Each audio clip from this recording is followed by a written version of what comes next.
What characteristics of HFCs refrigerant make them damaging? What characteristics of HFCs refrigerant make them damaging to the environment? They are toxic to plants and animals and at low doses.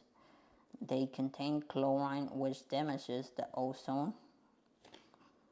They have a high ozone depletion potential, ODP.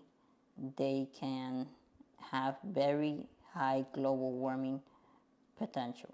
So the answer for this one, there are some good answers, but the best answer for this one is they can have very high global warming potential.